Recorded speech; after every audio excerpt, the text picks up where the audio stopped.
Ladies and gentlemen, boys and girls, the Fliplogic Real Estate Show is about to begin. Thank you for joining me. I'm your host, Ryan Kirk, and this is another episode in our long-running series, the Fliplogic Real Estate Show. You here, you made it. Sit back, relax, let your mind expand, and definitely, when you have a question, enter it into the Q&A chat box that you see there in the control panel, and I'll get to them in the order that they're received. We run for an hour. It's a Q&A format, and we'll go, either for an hour or until all questions are exhausted. So whichever comes first. So with that being said, let's jump into it. I'm happy to host this for you guys here every Monday at 6:30 p.m.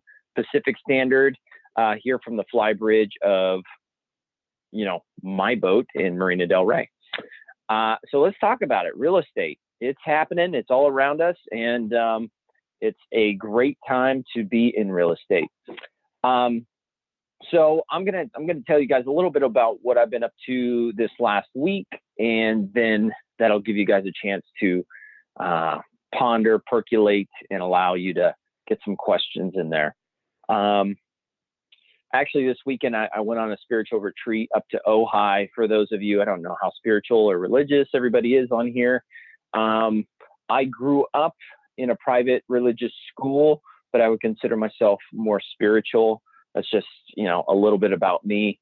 And so anyways, I like to do things to expand and grow, not just, financially, but, spiritually and in personal growth and development. And so I went off to Ojai with some friends and business partners to go do that. I don't know if those of you that are on here, and if you guys would, please throw some love into the chat box. Let me know, who's here, where you're here from. So then that way I know, who's on, and that you guys can hear me. But I went up to Ojai to do that, and it was a wonderful experience. It's nice to be able to do a spiritual, hit that spiritual reset button and just kind of ground yourself. I think it's so important, to take the time to do that. So when you have an opportunity, say yes, whether it's to meditation or, prayer, whatever it is that you like to do. Maybe it's a good book and a glass of wine, whatever your opportunity is to grow, expand, and do that for yourself, take it.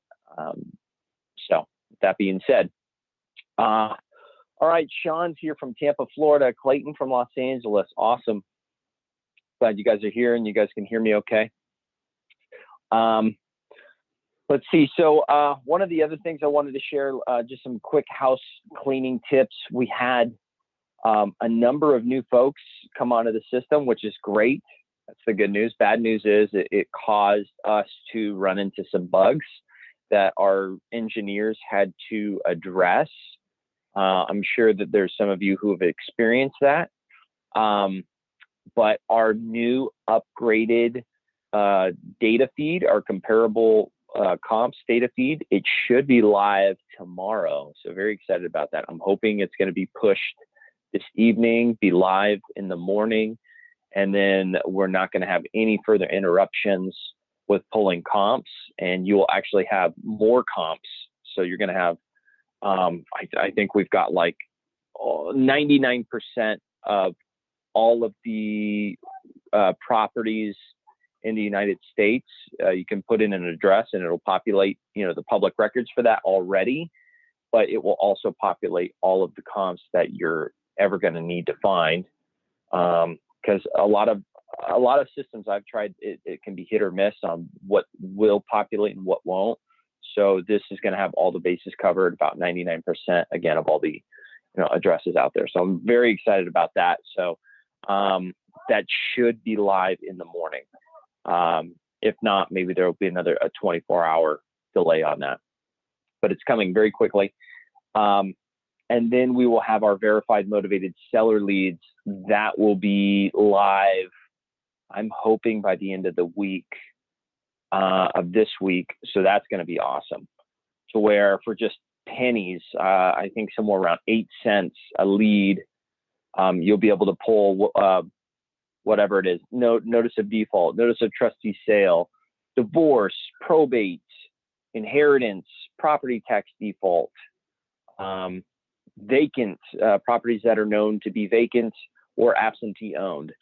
So that's very exciting. If you look through the classroom and you look at some of the case studies that are in there, you'll notice I've got a lot of different deal types in the case studies there, but the best deals are the ones that are off market, and they've got some kind of hair on them, some sort of distress.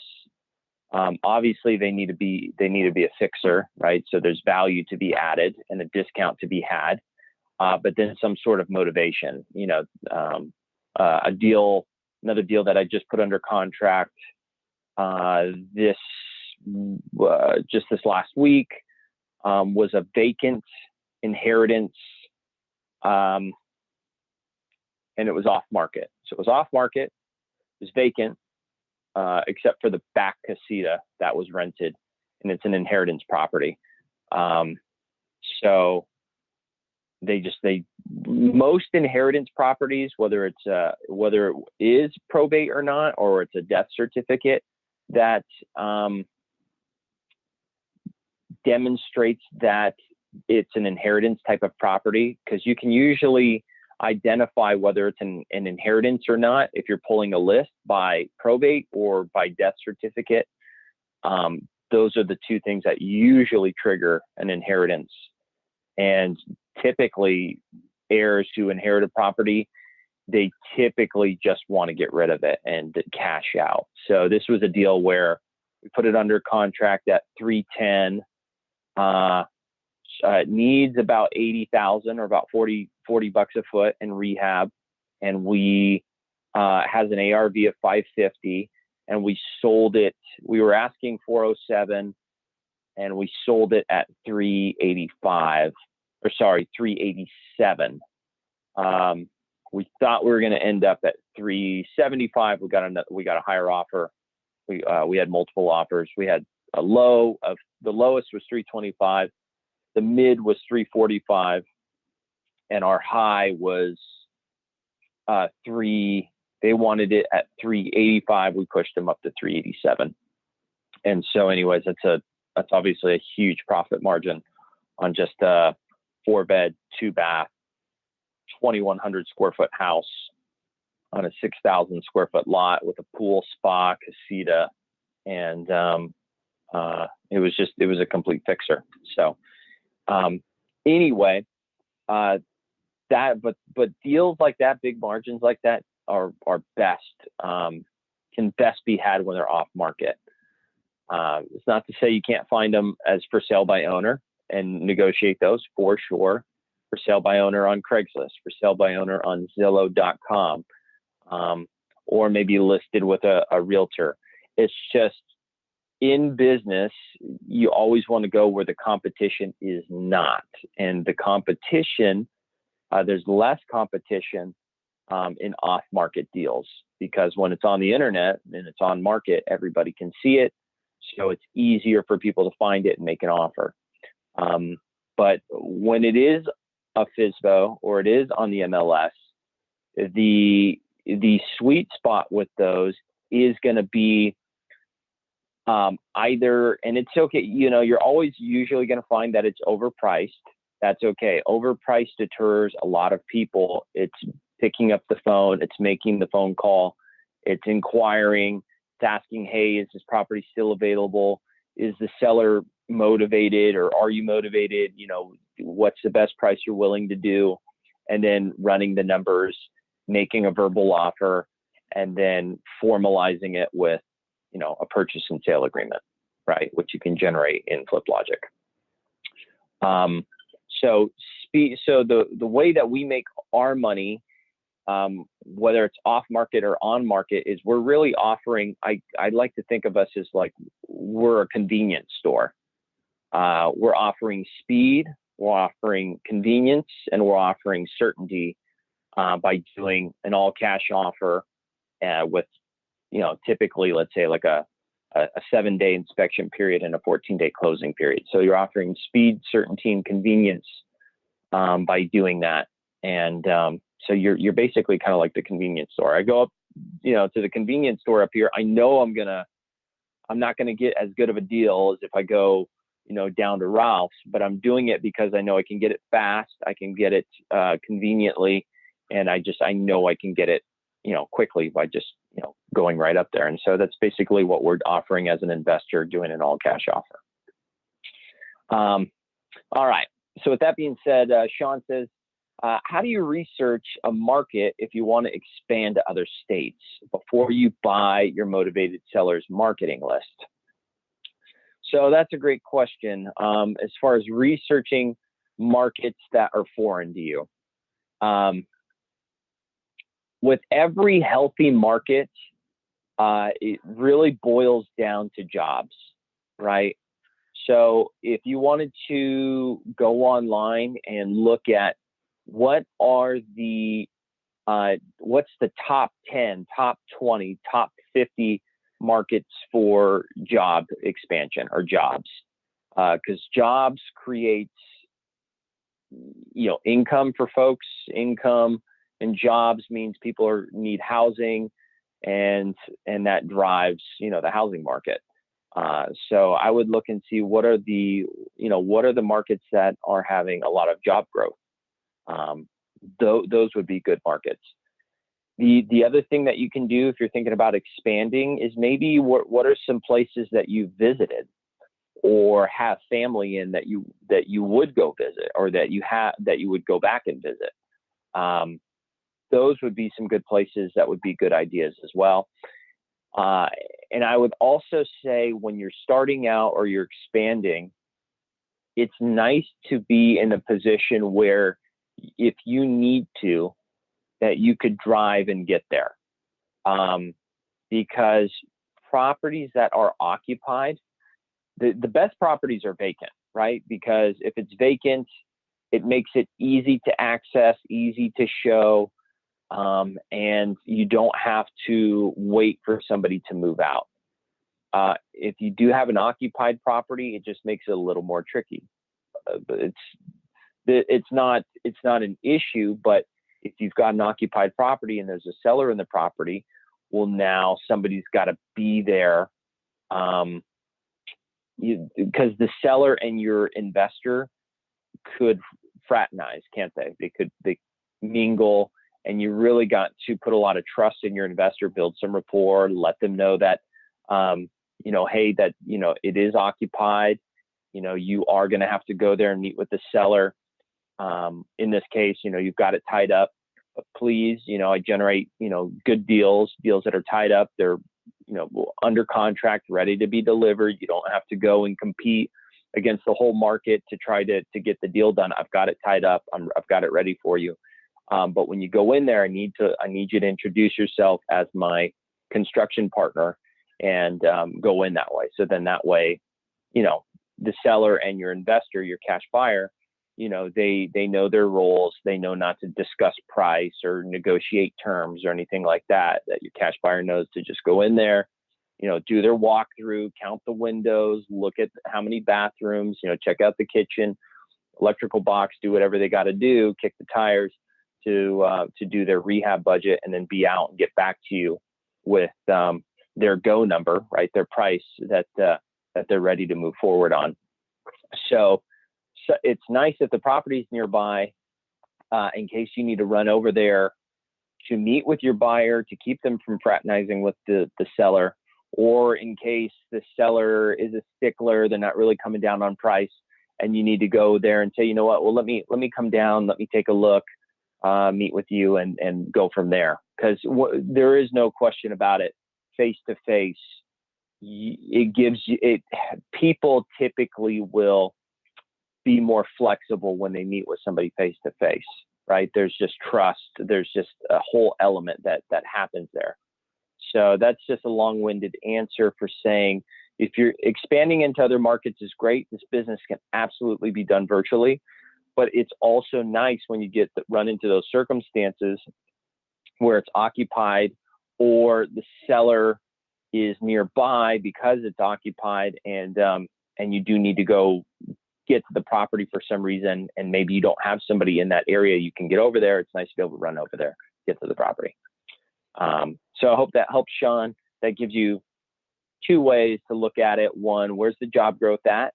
And number two, you know, is it a place in your backyard? You know, something that you could easily be able to get to the property to should you need to. It just gives you another degree of control. So I hope that helps.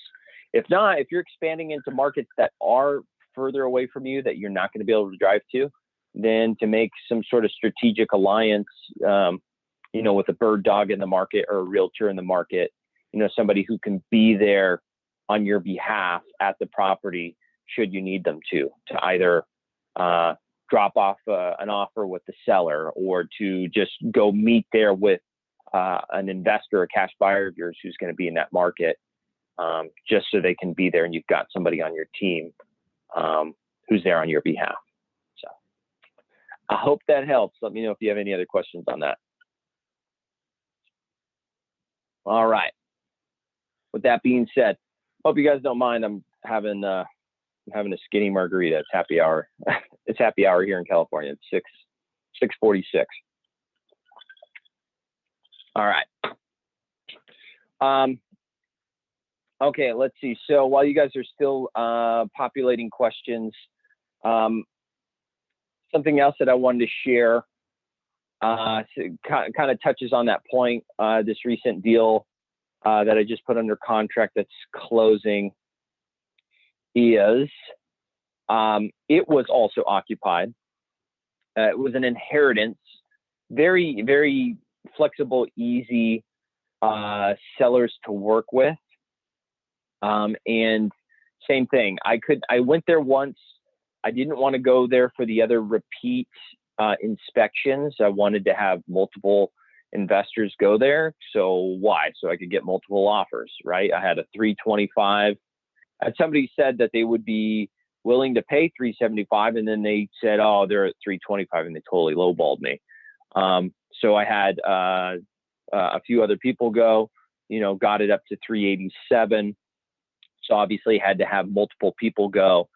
And then same thing, when I had them go over there, I laid down some ground rules. I said, hey, listen, you know, there is an occupant there. They will be there when you arrive. I need you to do me a big favor. You know, I generate deals like this. I would love, you know, if we have done business or we haven't done business, some of these people, you know, I've known them from a long time. Some people that, you know, they're brand new, have never done business with them. So I want to let them know, hey, listen, you know, this is obviously, it's an off market, it's a vacant inheritance deal. It's a great deal. We generate deals like this all the time. I would love to not only, you know, hopefully we do this deal together. I'd love to do, you know, more deals with you in the future. It's all locked up. It's ready to go if you want it. Hopefully we do this one together. But I need you to do me a favor when you get to the property, just so there's no confusion with the occupant seller, you know, when you get there, is to please just let them know that that you're my construction partner. You know, you're there to just do the walkthrough, do your scope or do your bid, and then be out. Okay. And then any questions that you have, you know, bring those back to me. I'll be happy to answer those for you. Is that clear? Oh yeah, of course it's clear. I know the drill. I'll go there and I'll do that, Ryan. No problem. Okay, great. Perfect. So then that way the sellers, because the seller's going to be like, who's this? Are you a buyer? Are you a contractor? You know, who are you? So when they go in there and they're very clear about their introduction, what they're there to do, they're not there to, you know, talk price, talk terms, and talk about, you know, anything else. They're just there to go in there, not build any rapport. They're just there to go check it out, run their numbers, and then get back to me. So then that I can get them the assignment so we can do the deal. Then that way it allows me, frees me up from having to go meet with multiple people and drive to the property, right? But it's very important that those ground rules is laid out there that way. So I hope that's clear. I hope that's specific. Okay. So Sean says, could you show us how to pull a list from the sources you supply in the Fliplogic software? Sure, Sean, maybe you could be a little more specific as to, could you show us how to pull a list? Yeah, what list would you be speaking about? So let me know, and we can discuss that. I guess what I'll start with is, because as you know, right now we're about to load up a new feature called our verified motivated sellers. And so our verified motivated sellers, it's probably going to be another week before that's live. So I can't obviously show you that. What I could show you is the instant cash buyer leads. So if I were to pull that up right now, so why don't I do that? I'll go to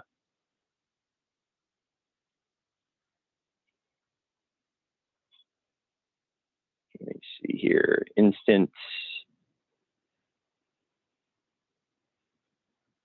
So if I were to go to instant cash buyer leads over here on the left, I could put in a keyword. So, an easy common one would be like, we buy houses. You could put in like cash offer for houses, cash buyer for houses. You could do things like that. And then I'm going to put in a location. So as I start spelling out a location, let me see here. Let me refresh my screen too, because right now it's not giving me anything to choose from. But when I put in a location, it's going to give me a drop down that I can select from. And then that way it will pull a list for me. And then that list, see right here, I started typing in Los Angeles. I get a drop down. I'm going to select from my drop down Los Angeles. Got my keywords in there. I'm going to hit search. And then it's going to populate a list of cash buyer leads that I can then either go to their website, connect with them, call them, connect, make sure I connect with somebody there who's a decision maker, like an acquisition manager of some sort. Let them know that that I'm a real estate investor. I noticed that they buy, properties for cash in the Los Angeles area, and wanted to speak with them about, what it is that they're looking for, so I could send them some of the deals that I put under contract. And then also I want to get a good email address, because the best way to connect with these people and market to them is you want to have their email address so you can add them to your buyers list, right? So I go to buyers, click on buyers here, and then it would pull up an option where I could add them as a buyer to my list. So when I run through adding a lead, doing the comps, doing the deal analysis, and I go to the marketing and put in the blurb, it pulls all the data forward, and I hit the find buyers, or for the find buyers, I've got my buyers list there that I can email blast it out to. So this is a place where you can start building your buyers list. Obviously, the system's not going to allow you to click and add to your buyers list a buyer without an email address. So you could click here or call them. Make sure that you get a good email address, because it's not going to help you to add them to your list if you do not have a good email address for them. So I hope that helps. Let me go back to the Q&A. Okay, so Sean says from like listsource.com and revogateway.com. Yeah, sure. So listsource.com, revogateway.com, those are lists that you can go to. You'd have to go there, and you can pull a list. You can put in criteria to pull a list. As far as Revo Gateway goes, Revo Gateway will let you get very specific. They'll allow you to pull, again, same thing. They'll allow you to pull pre-foreclosure. So notice of default, notice of trustee sale, property tax default, divorce, probate, death certificate. So it will allow you to go in there, select a type, and then allow you to select geography, a geographical location for it. And those are really some of the main points. It'll allow you to get as detailed as you want. So if you want to break it down to, you know, a minimum living square footage, minimum bedrooms, minimum bathrooms, you can do that. But the other really specific thing I would say is it's best if you choose properties that have a sale date of maybe 10 years or more, because it gives the property an opportunity to build equity, the property and the seller to have built equity over time. You really don't want something where somebody bought it within the last few years and then they got into a distress situation they're looking to sell. You know, it doesn't give the property time to have deferred maintenance, to build equity, to do any of those things. So when you're picking your lead type, you're picking the geography. One of the other things you really want to be mindful of is the last sale date, you know, a last sale date of, I would say, 10 years or more. So then that way it allows you to narrow that down. There's other criteria, again, you could use to narrow down. You don't want to get too narrow. You know, you want to have a list, a sizable list. I would say a list of like 1,000 leads or more. So then that way it gives you, again, a good wide range to market to. So I hope that helps. Let me know if you have any other questions on that, and I'd be happy to help you with that. But that's what you want to do, get a list, and then you want to market to that list.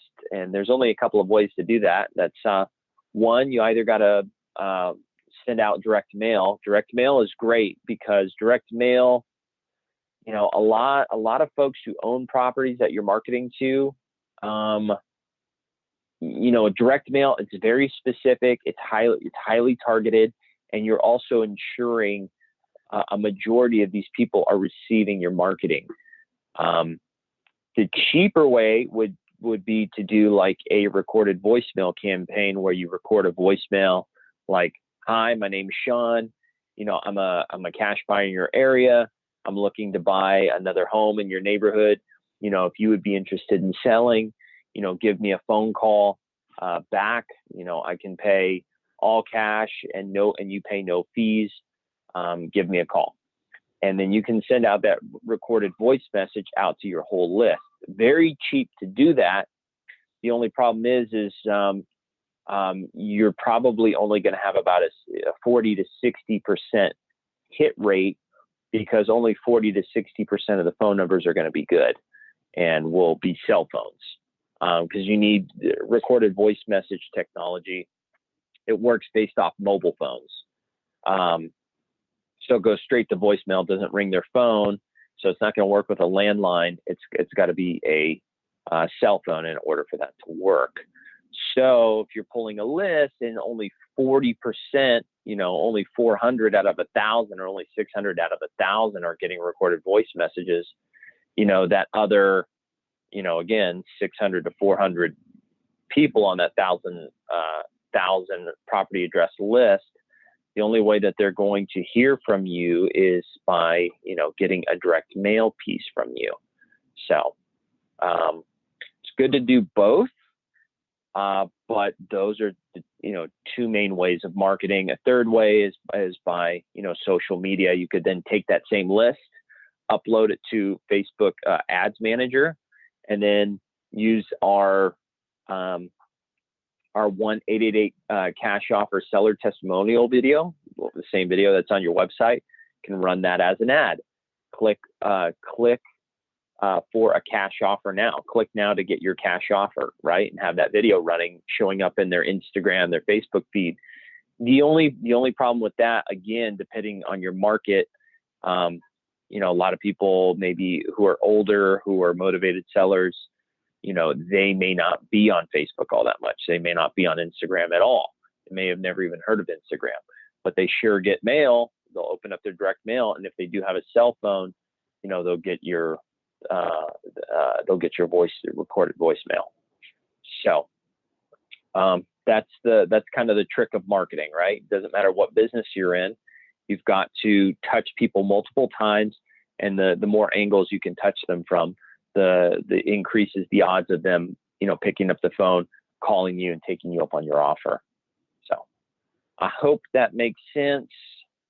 Let me go back to the interweb messages here and see if anybody else has any other questions. Let's see. So I think that covers it at the moment. Okay, good. So if you guys have any more questions on that, please get them in. But that's a great way that I pulled up there, where you guys can start building your cash buyer list. So then that way, when you are going into the marketplace, whether it's Zillow or Craigslist, and you're picking up the phone, calling on fixer properties and letting them know that, hey, saw the property, you're interested in buying it, wanted to know a little bit more about it. What could you tell me? You build a little rapport, see what the bottom number is and what's going on with it, and then and then take the time to underwrite it. Let them know you're going to get back to them with an offer, and that's what you want to do. So you can run your numbers, again, make a verbal offer, formalize it, and tie it up with a purchase and sale agreement. So then you can market it to cash buyers and make your spread, make your margin from what you buy it at, or what you put it under contract for, right? And what you sell it at, or maybe what you assign it for. So that's it. It's a very simple business. It's a very simple way of making money. You do the deal, make your money, and you don't have any other customer service or anything you have to do with that deal. No contractors to manage if you're wholesaling it. With that being said, that's how you do that.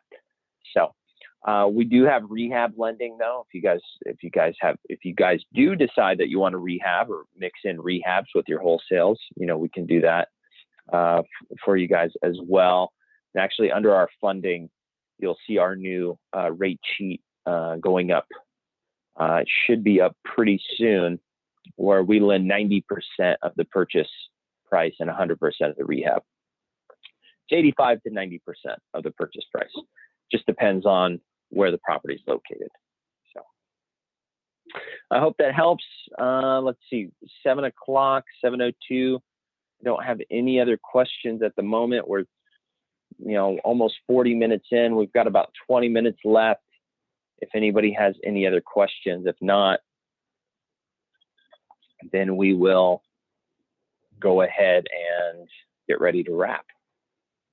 I want to make sure that everybody's clear on any questions they may have.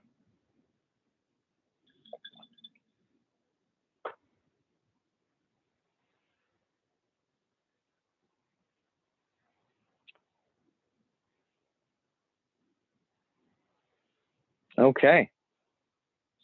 Well, I think that's that. I think everybody is good. So with that being said, I'll go ahead and get ready to sign off here, and let you all know that when you do have a property that's under contract and you're ready to deal partner, you'll just change the status of the lead to deal partnering. That'll allow us to know that your deal's ready for deal partnering. And then there's a tab called Team Messenger, where you can post a message, and it actually sends an internal email to the team. So when you do have a deal under contract, you want to deal partner 50-50, because we're going to help you manage the deal, help you market the deal, help you negotiate it with the buyer, help you renegotiate with the seller if we need to push the price down once it's already under contract. And of course, get the deal to closing, help handle any paperwork, anything like that. But that's what we're here to do. We're willing to do that and have a 50% vested interest. All you got to do is change the lead status to deal partnering, and then you can start messaging us through the Team Messenger there within the lead. It's an awesome way to do it. We've got deals under contract. We're deal partnering with folks now. We've had some pretty incredible testimonials already, and we love doing it. So we hope to deal partner with you on your deals. If you want to just use us for the funding and keep 100%, minus lending fees. That's great. And if you just want to use our proof of funds, have us back it up with the bank statement, and you want to assign it and do it all yourself and keep 100%, we're thrilled that, you know, to actually just help support you that way as well, just with the software and backing up your proof of funds. So whatever it is that you want to do, we're here to help you. We've got your back. And Sean says, using overridden value, you have to add and fill in some similar properties to use calculated value. Yeah, I'm not sure what your question is with that, but yes. If you're referring to comps, when you have comps in there, the automated ARV that it determines is going to be the average of the selected comps that you have selected. You can override that by putting in your own. And the reason why you would do that is maybe some of the comps you've selected, they're not exactly comparable, and you want to change the ARV up or down a little bit. So I hope that helps. Sean says, where do I get the ARV? I try to enter price and it gives me this. So where you enter the ARV is, it can be in one of two places. Number one, you should do it from the comps page. You go to the comps page, there's a field for ARV. You can enter that in there, and then you can go to the Analyze tab and your ARV is already in there. Second place is obviously the Analyze tab. The ARV is at the very top. You can pencil in a new ARV there, should you wish. So that's where you're going to enter the ARV.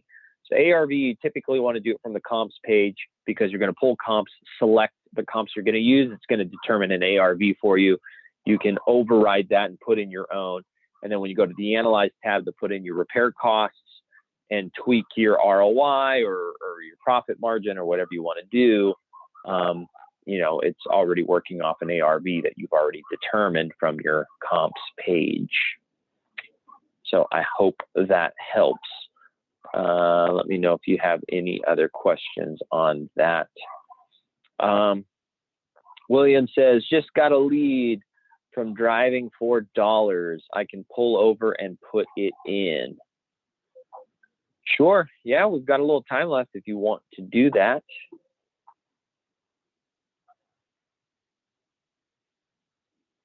Let's see here.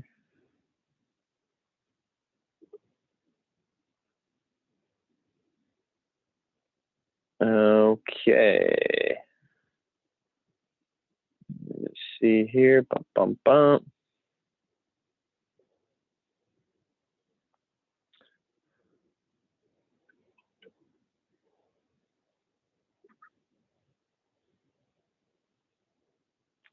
It's in. Okay. So William says he just put in a property lead.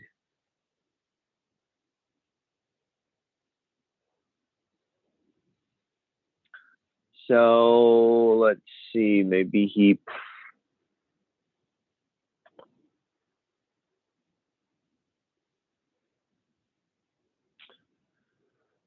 So William, I think he put in a lead, but I don't see the street address.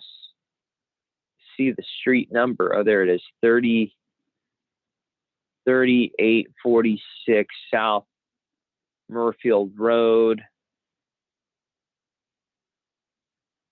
Let's see here. So he's got that in here. I don't know. There is not. It's missing the house number. Let me see. So he's got 3846. Let me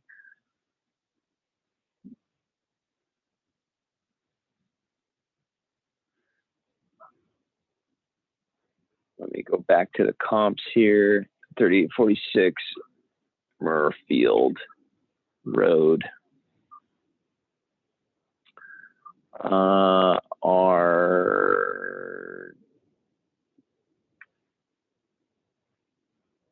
So our comps, I've got that in here. Let me see if I can pull comps. So as I told you, our new comparable data feed should be live in the morning. So we've got new comp data that's coming in. We've just had a number of people come on that's interrupted our data feed, and we've got a new data feed that's not going to have further interruptions. It's actually going to have more data. So I can't pull an ARV for you, William, unless you already have one. So I don't know what your questions would be on it, other than, you know, we can look and see if maybe it's listed or if it's off market. But let me know if you have any specific questions on it. I would really need to know, you know, what kind of condition that's in, unless it's listed here. So it looks like it's off market. His estimate on it's 853. You know, there's quite a wide range of comps there in the area. I could go in there and look at it manually here. It looks like it could be anywhere from, you know, 900 to 1 million. So if I went to comps, if I went and I put in, you know, $1 million ARV, which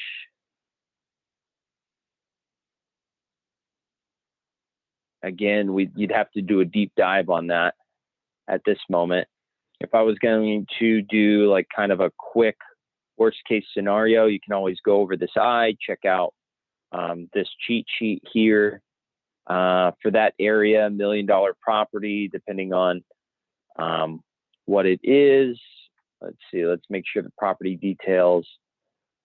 Let's see, the public records, when you put it in on a cell phone right at the moment, we already know about this bug. If it's put in on mobile, it's not populating the public record data. If you put it in on your on like a PC or a laptop, it populates everything. But I'm just going to put in the existing square footage.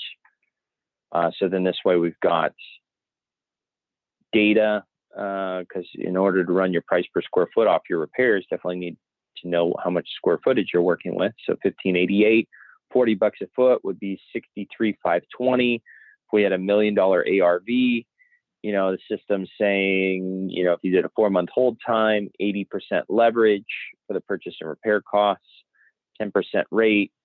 If you're doing a 15% ROI, you would need to sell it at 735.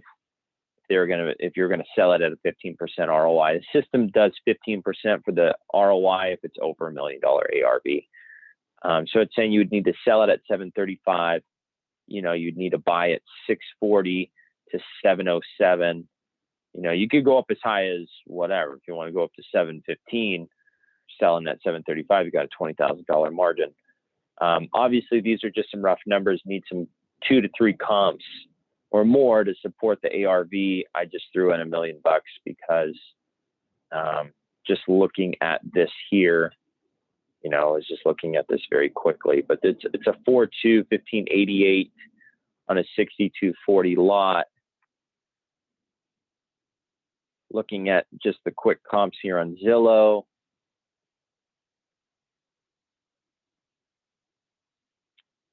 You know, you could be anywhere from 988, and this is rehabbed. It's got 1 less bedroom, a little smaller on the square footage. So I just called it $1 million even. And that's where we're at. So let me see if William has anything else that he wants to add to this.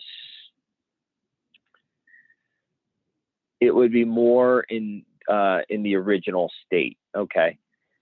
So in original condition in this area, I would say if this was like a median priced home, you know, if you're going to do a full rehab plus a new roof, you're going to be around $33 a foot, about 52,000.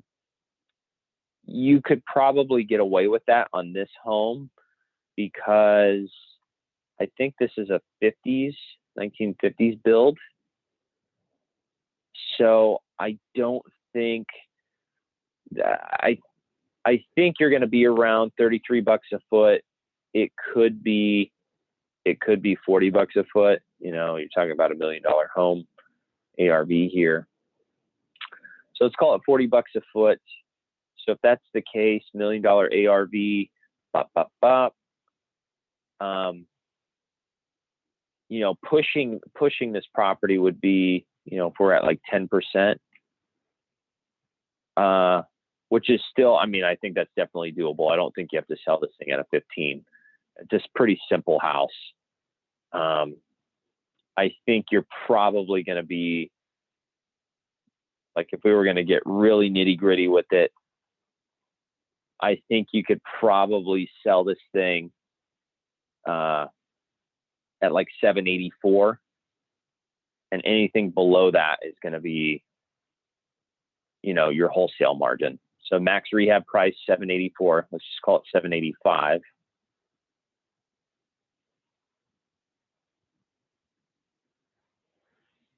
So, you know, 690 if you want to offer 700, and then you've got room to come up. You know, if you're selling it at 785, a $20,000 margin would be 765.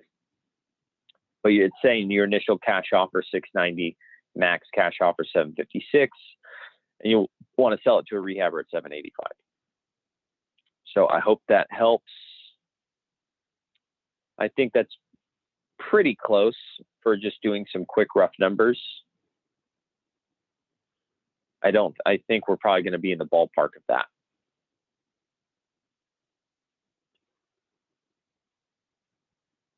Sean says, so the ARV you enter on the comps page is the average price of the comparable properties that came up when you click the fetch comparables button, which is not working right now, or at least until tomorrow morning.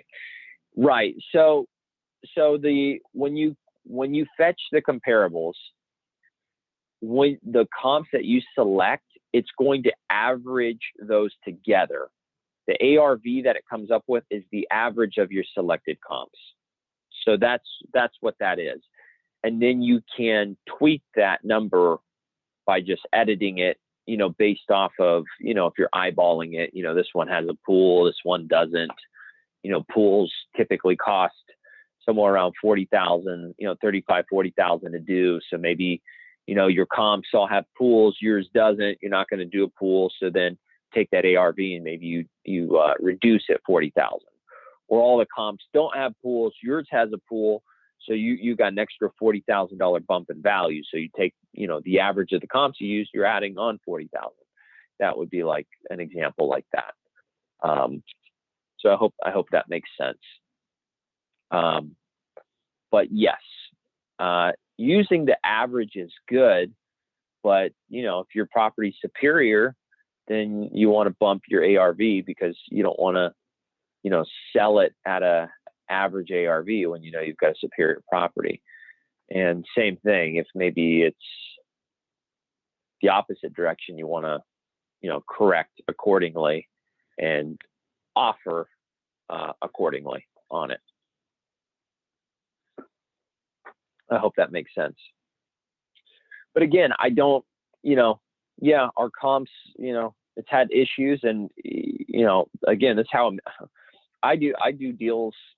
I do deals monthly. I mean, that's how I, you know, do business too. I do deals.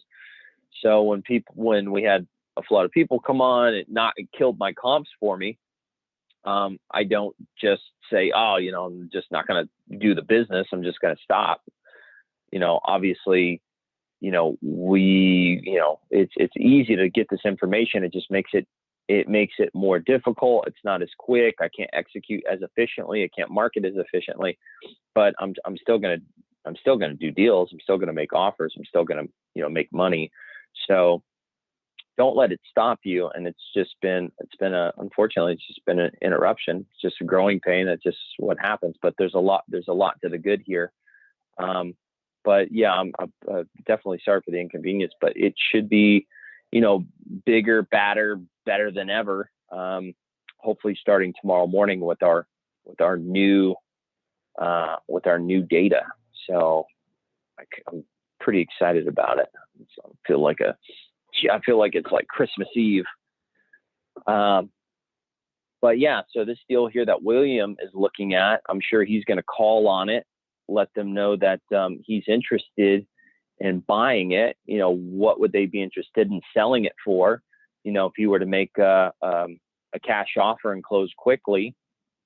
And then we already know that, you know, he wants to sell it probably somewhere around 785 and buy it or put it under contract anywhere he can below that number. Even if he only got it at 780 and he's only making 5,000 on it, you know, it's still $5,000, but you definitely want to give yourself room to come up. And also you want to be able to make a good margin. So, you know, definitely I would, on this deal psychologically, you always, you know, he who says price first loses. So you want to see what their number would be. What's the best price they can do? Typically they're always going to come in high. That's just how it is. But, you know, you will run into those sellers who just, they don't know, or they come in low. It does happen.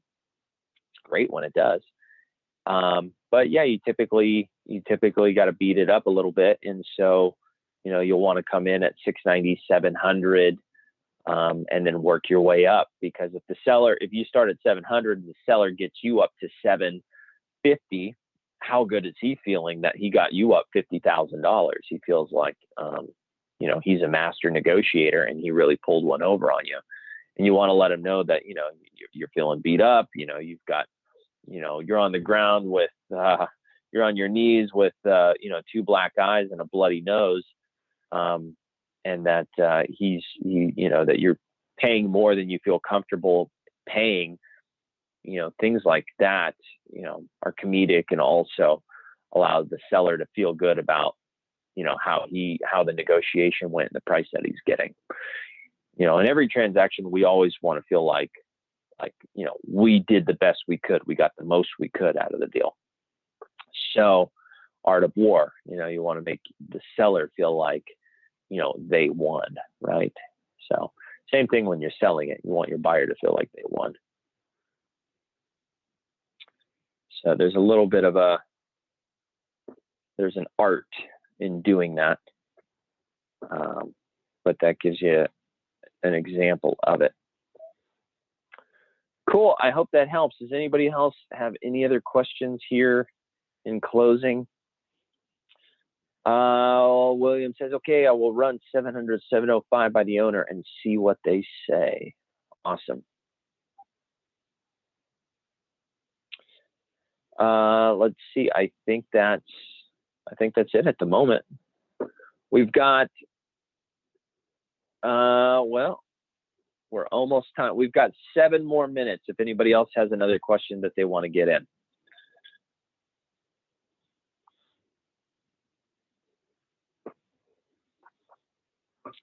Seven more minutes.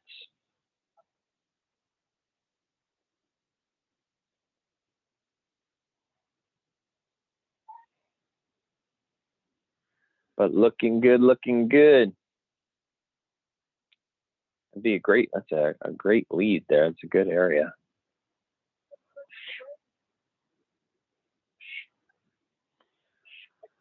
All right, gang. All right, team. Well, that's, I'm going to say that's a wrap. So thanks everybody for being here. Appreciate your questions. It's really great. I do look forward to,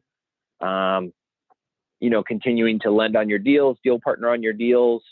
You know, we just funded a rehab deal that closed for a member who's doing a rehab.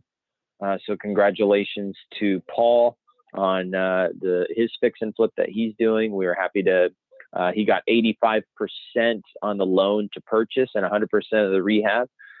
So excited that he's rehabbing a home up there in Connecticut.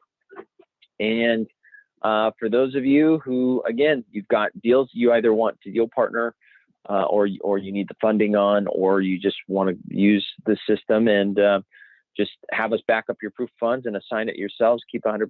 We're cool with that too. So we're happy to be here and help you however we can. All right, everybody, have a wonderful week. Go after it, get it. We'd love to continue to do business with you guys. Thanks so much, everybody, for being here. Take care, and good night.